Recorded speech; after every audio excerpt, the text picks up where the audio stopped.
¿Existe una crisis de la narración, señor Tyson? Porque me falta ese respeto. Así, está de frente al mango, ya. Bueno. Vamos a la yugular, pues. Sí, definitivamente sí, ¿no? Por eso es que van hacia atrás. Porque si no, atrás estábamos bien. Atrás teníamos algo sólido. Teníamos estos hitos, ¿no? Y tendemos a glorificar el pasado por eso también. Es que en realidad es bastante nostalgia, ¿no? Tú dices, vas hacia atrás y te das cuenta de que hacia adelante ya no hay nada. Por eso es que mi causa, este compañero Fukuyama, en el año 92 o 94, creo que es que él escribe El fin de la historia. Dice, no, ya no va a pasar nada. Ya todo, como que el capitalismo ganó porque ya había caído el muro de Berlín, ¿no? Y estaba por caer la perestroika también, si es que no caía. Creo que fue en el 92 también que escribe esto. Y dice, no, ya no va a pasar nada, ya no va a haber eventos. Dice, no, ya no va a pasar nada. ¿Qué pasó en el 2001? Torres Gemelas.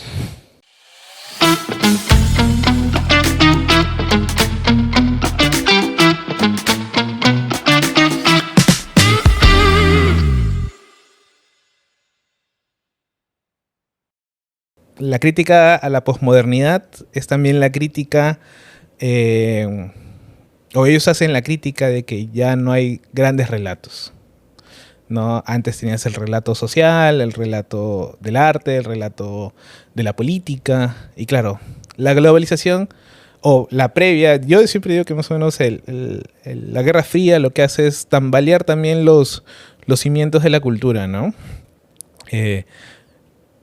La cultura como producción de objetos y demás, ¿no? y obviamente también de una producción social, entran en ciertos relativismos de mi verdad, ¿no? Que mi verdad, o sea, a ver, el relativismo que conocemos es, bueno, tú piensas lo que te dé la gana, pues, yo también pienso lo que me da la gana, y ya está. Es mi verdad, es mi realidad. Es tu verdad, es tu realidad, ¿no? Cuando la relatividad en realidad necesariamente es la relación de las partes. Solo que bueno, ya el lenguaje cambia todo y se derivan, ¿no?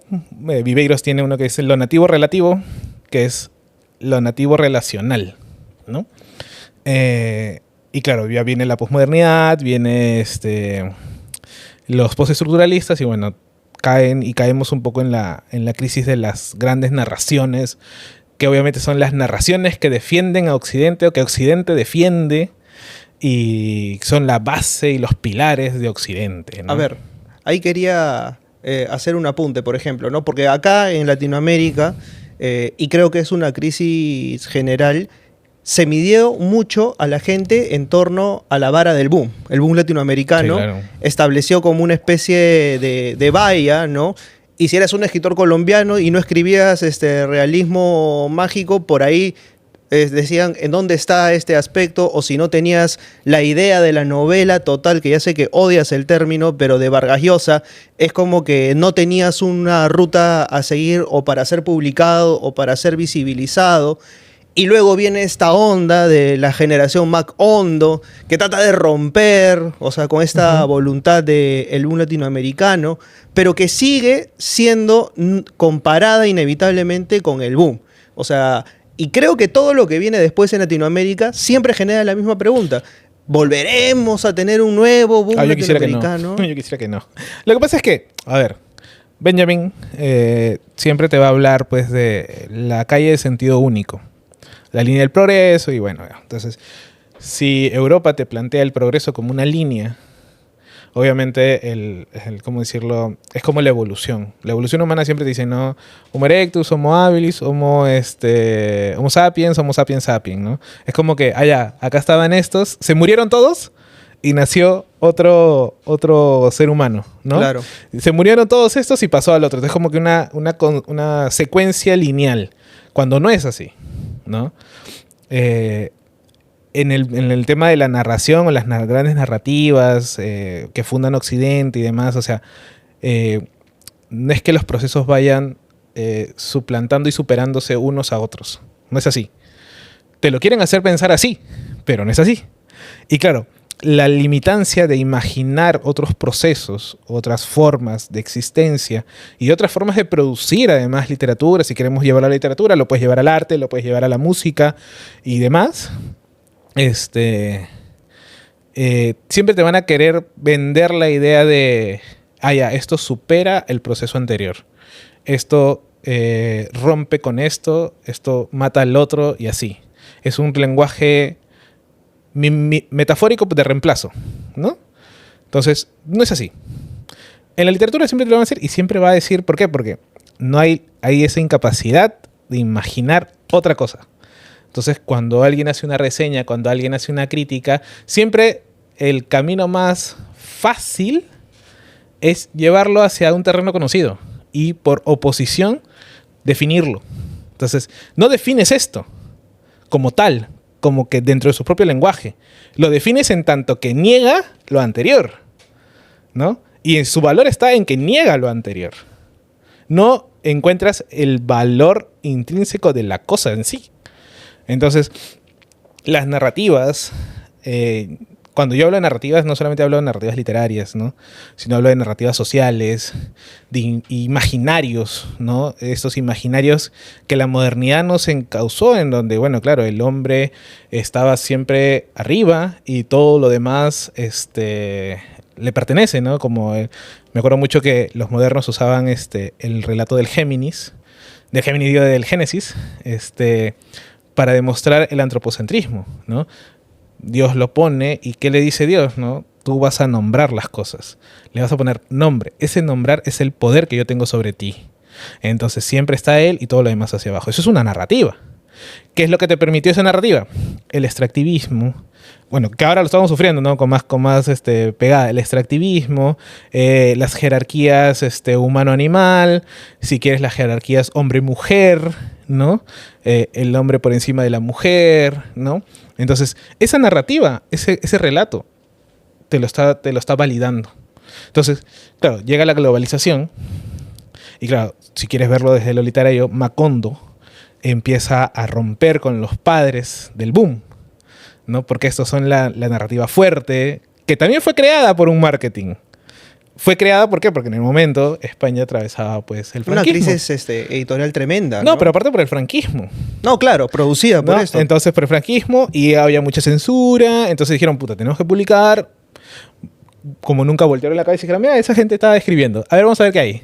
Y los encontraron. Que es una versión además exotizada de América Latina, porque para los europeos que en América Latina hubiesen estas dictaduras y hubiese este tipo de discurso, era para ellos pues algo exótico, algo interesante de ver a la distancia, ¿no? Claro, o sea, si tú lees, por ejemplo, pues la historia de, ¿cómo se llama? Los Buendía, tú dices, puta, esta vaina en Europa nunca pasaría.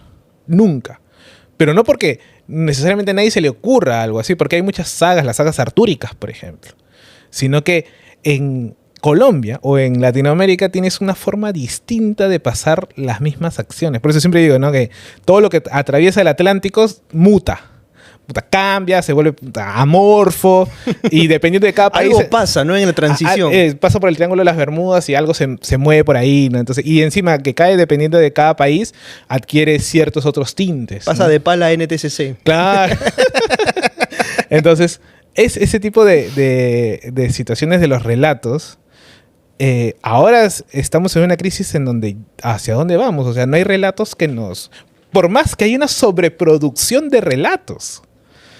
O sea, estamos en la época del storytelling. Sí, pues. ¿No? Estamos en la época del storytelling, entonces hay muchos más relatos. Cuando quieres vender algo, tienes que darle una historia. Véndelo como una historia. Justo, mira. ¿No? Acabas de sacar a un miembro de la generación de Macondo, ¿no? O sea, que es justamente Jaime Bailey, ¿no? Pucha, sí. A la generación Macondo, ¿quiénes están? ¿Está Bailey? ¿Está Fuguet? Está Fuguet, está Bailey, está ¿Fresán? Un poco Fresán. De ahí creo que también estuvo en su momento Velatín, creo. Pero... ¿Y de ahí viene la Crack? O sea, a la que pertenece Volpi. Claro, no, porque el Macondo es los 90 y el Crack es inicios de los 2000, ¿no? Hace tiempo que no releva Volpi en busca de Tú Cleansor. Sabes que me pasó una anécdota tremenda con Volpi. ¿Cuál? O sea, era la feria del 2014, me acuerdo, y Jorge Volpi, a todo esto, siempre pasa algo interesante con los escritores extranjeros que son muy renombrados, pero acá nadie los conoce, que se pasean por los estantes y nadie los saca, pues, ¿no? Entonces yo había quedado con la agente de prensa de la editorial que lo tenía para entrevistarlo en el stand, ¿no? Entonces yo fui con mi cámara y demás, y estaba esperando a Volpi, ¿no? Y Volpi estaba que se paseaba tranquilo y es como que se sienta y la silla, no sé si estaba floja o algo, y se saca la reputa, se va así, ¡bra! Y es como que, hola, ¿qué tal? ¿Cómo estás? Y se saca y empieza a putear en mexicano, pero la rechingada madre, ese güey, pero ponme la silla bien, güey. Y me caí, pensé en la caída de Edgar, güey. La caída de Volpi, ya, güey. La caída de Volpi. No, era un grande Volpi. En busca de Klingsor, léanse esa novela, es una gran novela. Y claro, y es más, el crack ya de los 2000, esta idea de la narración fracturada. No, es más, creo que Fresán no es tanto Macondo, creo que es más crack. Es más crack. Creo que sí. Empieza pues a hacer una, digamos, una diseminación de este constructo, de este monolito sólido que eran las narrativas que nadie cuestionaba, que todos aceptaban y que dirigían los imaginarios del mundo. O sea, básicamente estos bloques de piedra estaban ahí, así como cuando escribes los 10 mandamientos en piedra, y nadie los cuestionaba, ¿no? Después viene alguien y intenta romperlos. Y los va a ir rompiendo, ¿no? Y en esa diseminación también digamos que una consecuencia o un efecto colateral de esa diseminación también es el relativismo, ¿no? Y las transformaciones, mutaciones, llámale lo que quieras, de las historias, ¿no? Ya no tenemos eso. Para bien o para mal, no lo tenemos. Me acuerdo que Peter Sloterdijk tiene una saga de 3 libros que son sus esferas. Esferas 1, esferas 2 y esferas 3, ¿no? Pero él va desde las esferas a la espuma, ¿no? Entonces, pero transita por el círculo, entonces es como que de alguna manera lo sólido termina siendo líquido, ¿no? Algo que se te escurre por las manos, ¿no? Como diría Lyotard, creo que es. No, Lyotard no es. Todos los sólidos se desvanecen en el aire. No, no es de Lyotard, no me acuerdo. Pero hay ese libro, ¿no? Todos los sólidos se desvanecen en el aire. Bueno, Bauman también, como modernidad líquida, ¿no? También, ¿no? Pero entonces, y claro, nos hemos quedado con el estigma de pucha, pero es que ya no tenemos nada, no tenemos a dónde ir, no tenemos nada de dónde aferrarnos, mejor dicho, ¿no? Y claro, mucha gente le jode esa incertidumbre, ¿no? O sea, no terminan de... Por eso es que van hacia atrás. Porque si no, atrás estábamos bien. Atrás teníamos algo sólido. Teníamos estos hitos, ¿no? Y tendemos a glorificar el pasado por eso también. Es que en realidad es bastante nostalgia, ¿no? Y bueno, ahí tienes... Y claro, tú dices, vas hacia atrás y te das cuenta de que hacia adelante ya no hay nada. Por eso es que mi causa, este compañero Fukuyama, en el año 92 o 94, creo que es que él escribe el fin de la historia. Dice, no, ya no va a pasar nada. Ya todo, como que el capitalismo ganó porque ya había caído el muro de Berlín, ¿no? Y estaba por caer la perestroika también, si es que no caía. Creo que fue en el 92 también que escribe esto. Y dice, no, ya no va a pasar nada, ya no va a haber eventos, ¿no? Porque muchas de las narraciones están a partir de eventos, ¿no? Y el evento más grande en ese momento que había pasado era la Guerra Fría. Y la caída del muro de Berlín. Bueno, tenías antes la bomba atómica, los campos de concentración, no tenías hitos. Dice, no, ya no va a pasar nada. ¿Qué pasó en el 2001? Torres Gemelas. Chau. O sea, ¿cuánto le duró la idea del fin de la historia? 7 añitos. 7 añitos, nada más. 9, 7 años le duró a Fukuyama, ¿no? Y empezó, y es más, la gente recién hoy está tomando esa narrativa.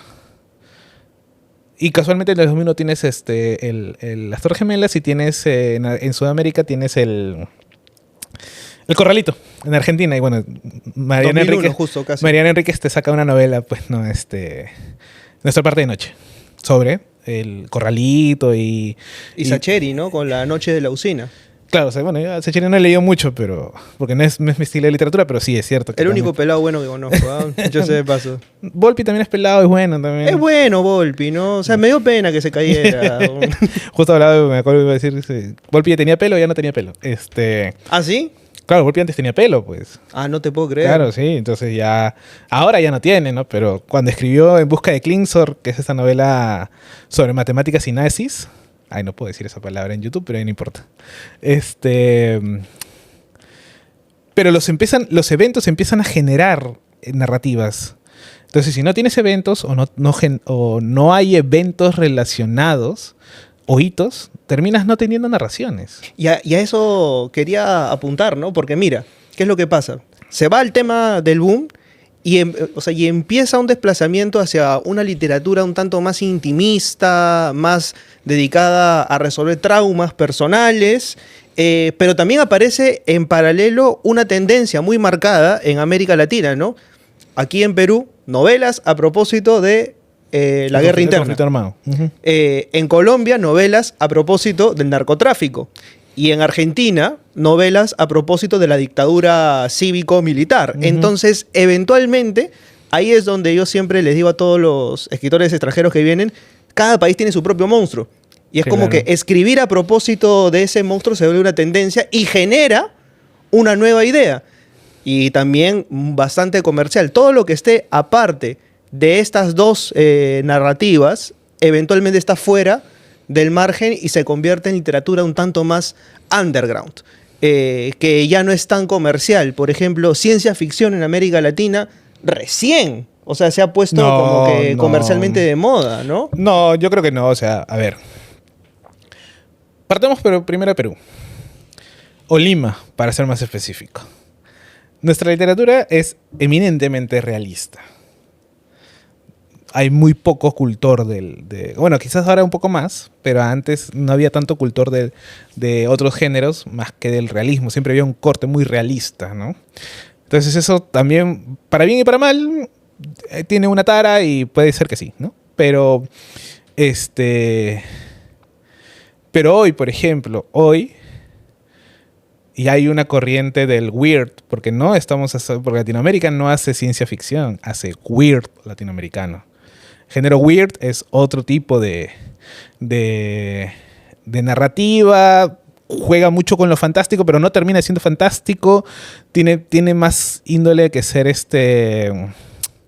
extraño, vamos a decirlo así, como las películas que ahora hace Jordan Peele, por ejemplo, ¿no? Este terror social negro, ¿no? En Latinoamérica tienes a Luis Carlos Barragán, tienes a Lamberti, tienes a... Lamberti, con La maestra rural, claro. O sea, que tienes que leerla, de verdad me parece buenísimo. Chamanes eléctricos como de Mónico Ojeda, por ejemplo. también tiene mucho del weird. Ahora mezclado también con justamente esta visión de determinadas comunidades, chamanismo. Claro, yo diría que es una escritura más geológica, porque también hay una corriente muy interesante sobre montañas, ¿no? Sobre tierra, Come Tierra, por ejemplo, de Dolores Reyes. Tiene mucho de ese, no necesariamente un weird, pero sí tiene mucho de una escritura geológica, una escritura de la tierra, que, por ejemplo, Europa no tiene. No, porque no tiene esa conexión necesariamente con la tierra, como la podemos tener nosotros los latinoamericanos, ¿no? Pero es curioso, ¿eh? Es curioso. Mira, yo estaba viendo más o menos quiénes son quienes publican este tipo de narrativas y viven en Europa. Bueno, una cosa es que no se puede vivir de escribir acá, pues. Entonces es como No lo digo como crítica, o sea, lo digo como algo curioso, ¿no? Es como que son escritores de academia.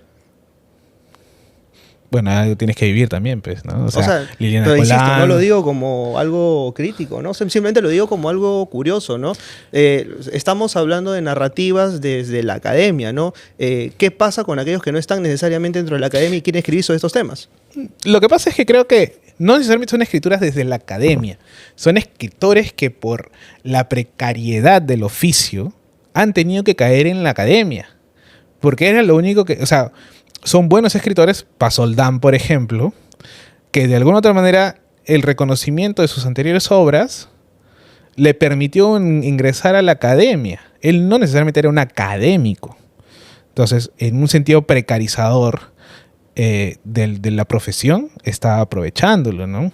Ahora, es quizás un poco más fácil asegurar el plato de comida y después escribir. Sí, totalmente.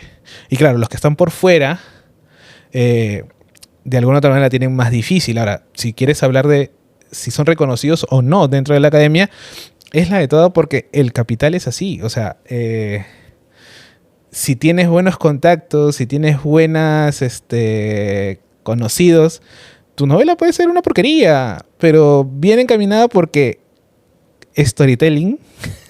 Tenemos el storytelling ahora, que simplemente lo que hace es consumir. O mejor dicho, se aboca al marketing de consumo. Los publicistas ahí hacen magia. Obviamente, ¿no? O sea, el verdadero realismo mágico es el de los publicistas. O sea, es que, loco, la cantidad de publicistas o la cantidad de marqueteros que intentan escribir también. O sea, hay un escritor, no voy a decir su nombre, que era relacionista público. Y hoy tiene como 7, 8 novelas. Escribe mal, pero sabe vender. Entonces, o mejor dicho, yo que vengo de una parte de lo académico, porque estudié literatura, y de ser librero, y trabajar 12 años en librerías y conocer el mercado y todo lo demás, yo encuentro que hay un peligro de que no estamos viendo como literatura las potencias de que nosotros, como hemos dicho, no nos subimos al coche que está llevando la literatura, ¿no? O sea, Argentina, siempre que van a la librería, gente me dice, pucha, no sé mucho de la literatura peruana, ¿no? Y le digo, bueno, es que nuestra literatura no es tan buena por X y Y motivos. Hoy tienes a las mexicanas y a argentinas acá, top. Después pueden venir ya, pues, Colombia, Chile, ¿qué más? Colombia, Chile, diría yo, Ecuador, por lo que he leído en literatura ecuatoriana, ¿no? Y después venimos nosotros. A ver, pero también hay que decir, Ecuador a veces también comercialmente reducía a 2 nombres, ¿no? Mónica Ojeda y María Fernanda Ampuero. O sea, lo que pasa es que también dentro de su mercado pero si tú, su consumo es mucho más interno. Si tú vas a Ecuador, hay una editorial que se llama Severo, que a mí me encanta, y tiene la literatura ecuatoriana contemporánea, ¿no? Y que claro, por ahí salen algunos nombres, por ahí tienes algunas editoriales independientes muy buenas, donde está Juliana Ortiz, por ejemplo, ¿no? Que es una autora de Ecuador, pero la parte de la parte negra, afro del Valle de las Esmeraldas, ¿no? Claro. Y que es muy buena y que ya la va a publicar Penguin, ¿no? ¿Por qué? Porque también, además, la red de autoras, básicamente mujeres ecuatorianas, también se ayudan entre ellas en España. Entonces, pero si tú lees esa literatura, encuentras cosas, o sea, encuentras valor de historias. ¿Por qué? Porque se preocupan de buscar una buena historia, de tener buenos personajes que reflexionen. No es, o sea, entran en la moda, digámosle así, de crear una moda o un estilo de escritura. Pero hay profundidad, pues. Pero tienen validez, tienen cositas que tú dices, man, ya, acá hay gente que está pensando.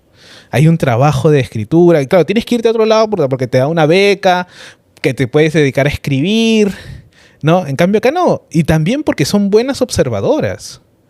Y también hay que decirlo también porque la academia de estos países ha roto los límites propios de lo tradicional que aquí se mantiene. O sea, es decir, si tú estudias literatura aquí en Perú, hay que ver cuántas facultades realmente enseñan literatura. Creo que son San Marcos, Villarreal, Católica y San Agustín. 4 en todo el país. Y los 4 coinciden en algo. Terminan en boom latinoamericano posteriormente. Por ahí te toca Mario Belantín y nada más.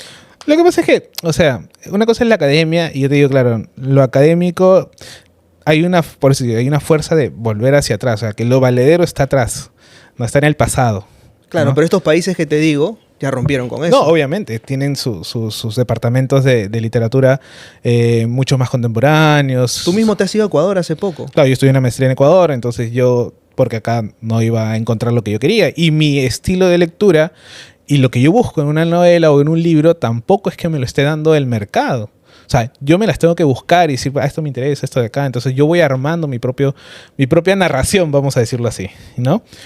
Entonces, la narrativa ahora es mucho más descartable. Es más fácil escribir un libro. Todo el mundo quiere escribir un libro. Todo el mundo quiere publicar. Pero no hay una responsabilidad de la publicación. O sea, ¿verdaderamente estoy dando algo? ¿O simplemente estoy en qué? Porque claro, yo tengo un libro y mi departamento de marketing de la editorial lo puede vender. Y por eso siempre tienen la franja, ¿no? La franja se nos dice, no, magnífico, espectacular, o que te lo recomienda el New York Times, qué sé yo, ¿no? El Kirkus Review. O buscan de por ahí un nombre consagrado que esté que también, ahí, que ¿no? te valide, ¿no? Entonces que te dé el espaldarazo y ya está. Pero no tenemos un sentido de narraciones. ¿Por qué? Porque no estamos atendiendo a lo contemporáneo. O sea, me acuerdo que... Ay, ¿cómo se llama este filósofo?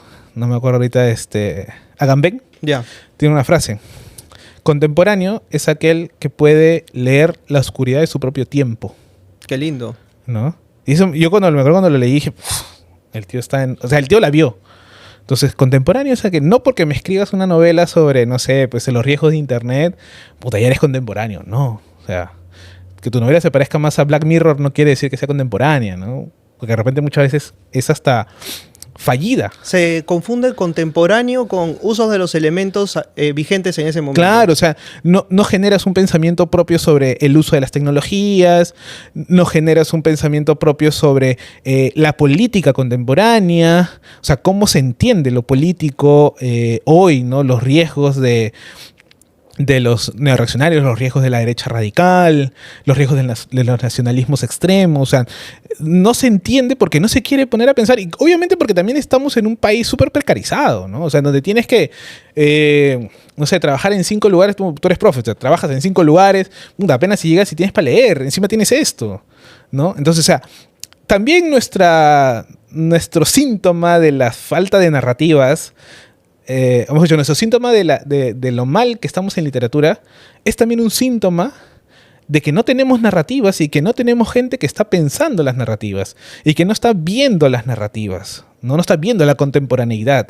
Porque obviamente si pasas 3 horas en el Metropolitano atascado o 3 horas en la Javier Prado atascado, no tienes tiempo para pensar. No tienes tiempo para imaginar. Nos han cortado el sentido de la imaginación. Y entonces, ¿qué te queda? Recurrir a lo que tienes en el momento, que es tu propia experiencia. Pero vamos, nuestra propia experiencia es lo suficientemente válida para lanzarla en una novela. Claro, habría que preguntarse eso, ¿no? ¿No? O sea, está bien. Ahora, ¿la experiencia de quién? ¿Desde dónde estás hablando? ¿Para quién estás hablando? No me vas a meter pues una novela de diálogos en el estacionamiento de un Burger King, pero... ¿no? O sea, ya sé a quién te refieres. No me vas a poner eso, pues, hermano. O sea, que no te digo que esté mal escrita, pero que no me da más. O sea, no hay un intento de ir y proponer una lectura más no completa, no universal, sino de ir más allá y de experimentar o especular como de repente lo podía haber hecho en su momento, que en su momento Piglia lo hace, y siempre voy a recurrir a él porque Respiración Artificial, al margen de que sea una gran novela, es una novela política que no somete la estética a la política. Más bien es al revés. Él se preocupa por escribir bien una buena historia, ¿no? Y tan bien escrita está que los propios censores de la dictadura no se dieron cuenta. Y toda la segunda parte de Respiración Artificial es una crítica a la censura y a la dictadura de Videla. ¿Me entiendes? Pero es que ¿sabes qué pasa? Y esto también lo hablo también con muchos de mis alumnos a quienes les enseño escritura creativa, porque sí, enseño escritura creativa. Tú dirás, ¿qué lugar de enunciación más allá de un libro de cristal tienes? No, al contrario. Me parece, Pero, me ¿o sea, ¿lo has parece leído? un poco, unas Ya, partes. hasta las huevas. No, después hablamos. Una forma sutil de tirarle bifa a mi libro. No, sino es que no arriesgaste. No. No arriesgaste. O sea, yo creo que, y es más, en un momento que quería proponerte a ti hablar de fútbol también. Claro. Porque el fútbol es una materia muy importante para la realidad social, sobre todo en Latinoamérica, ¿no? Pero por eso te digo, o sea, imaginar la forma en cómo se ve el fútbol, para ya cerrar un poco esto, que tenemos también en las producciones locales, te das cuenta de que no hay más allá. Es repetir y repetir y repetir, repetir lo mismo. Hay una tiranía también de la creación del contenido también que te obliga a producir. te escuchaba con el pelado, ¿no? Y yo lo veía y le escuchaba al pelado decir, no, es que tienes que publicar, tienes que hacer todos los días. Porque claro, yo tengo un podcast, aparte. Claro. Pero sale solamente una vez a la semana. O sea, no voy a crecer. Es muy probable que en algún momento YouTube de repente me lo bote, ¿no? Porque tengo que hacer todos los días para que más o menos vayas escalando y poder pelear contra todos los demás. Entonces, es una hiperproducción también de contenido, de qué tipo de contenido. Entonces, llega un punto en que te funde el cerebro. O sea, ya, ¿de qué más vas a hablar? Hay mucho ruido. Demasiado. Entonces, todos los periodistas deportivos trabajan en la tele, en la radio y aparte en YouTube. Ujú. Y dicen lo mismo. Es el mismo discurso. Es el mismo discurso, no intentan analizar un poco más, se quedan en la parte táctica. No, loco, o sea, el fútbol es un fenómeno social. Ya quisiera yo tener, como en Argentina, ¿no? Donde viven el fútbol y viven lo social juntos. Ah, pero eso también es, o sea, responde a cómo es que está configurada la sociedad misma. O ¿Me sea, vas a decir que no podemos hacer eso acá? yo creería que se puede, pero creo que hay justamente una verticalidad que te exige hacer lo mismo, porque si haces algo diferente, caes en justamente el vacío de no ser validado por las cifras. Pero es que, o sea, sí, hay una tiranía y todo lo demás, pero por eso te digo, o sea, ¿por qué no podemos entender, oír y preguntarnos en que estas narrativas, como el fútbol, que es una narrativa, debería ser de los nuevos anclajes de la sociedad, o mejor dicho, del análisis cultural? ¿Por qué? Antes tenías, pues, digamos, ¿no? Lo político, ¿no? Como un valor grande, ¿no? Entonces, la izquierda, derecha, comunismo, las revoluciones, todo lo, es un gran monolito. Se desangra, se disgrega, se rompe.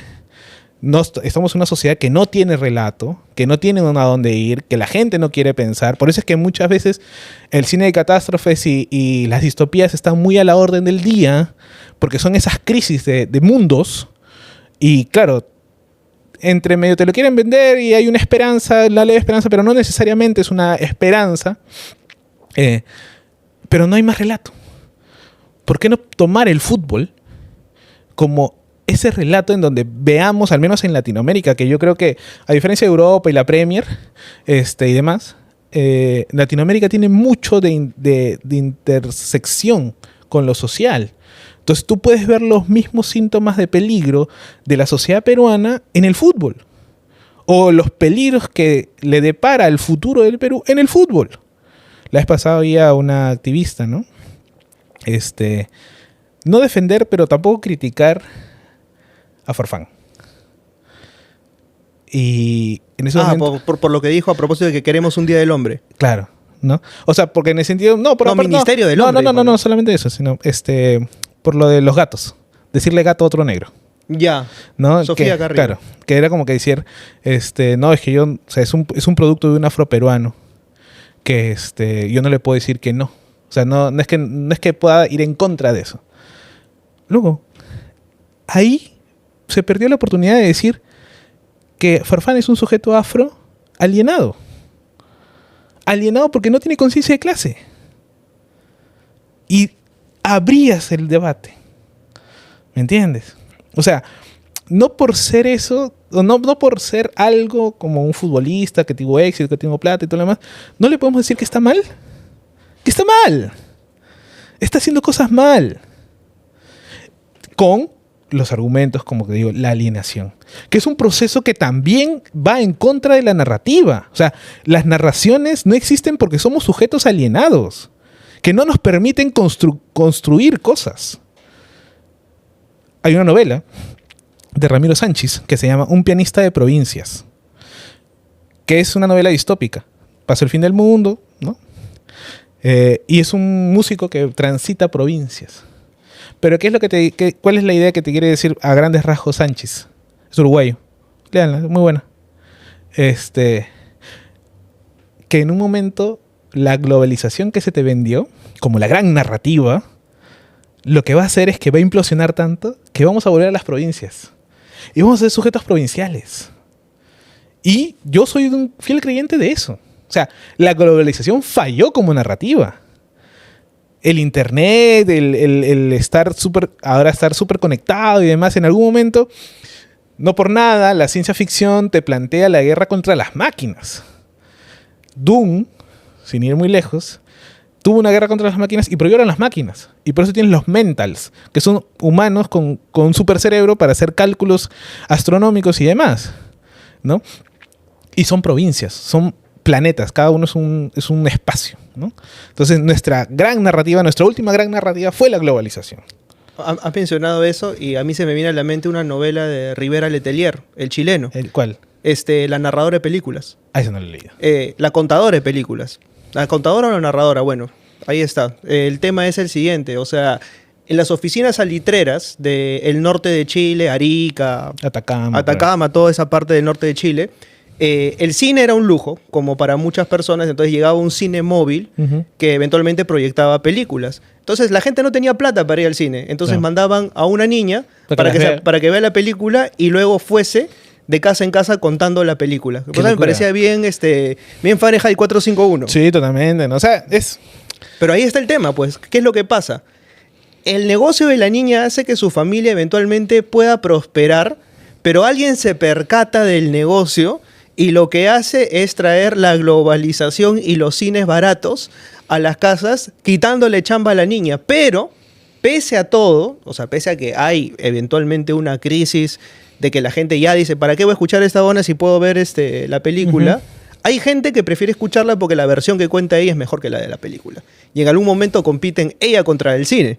Y se genera pues ahí una especie de guerra fría bien interesante, ¿no?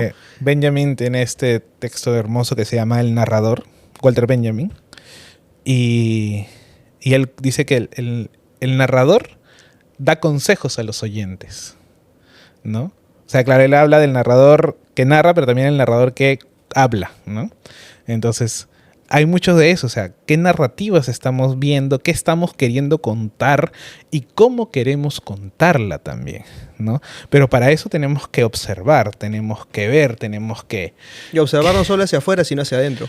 Bueno, claro, el lugar de enunciación es una autoexploración bastante importante de ver nuestros propios demonios, ¿no? No para exorcizarlos, ya dije la semana pasada, no para exorcizarlos, salvo que lo voy a hacer como lo hace Vargas Llosa. No quiero que me des un vómito en la escritura. No. O sea, hay formas de vomitar la escritura, ¿no? Que sea de las tripas y sea de la ira. Hay formas. Pero sí hay libros que son enteramente vomitivos, ¿eh? También.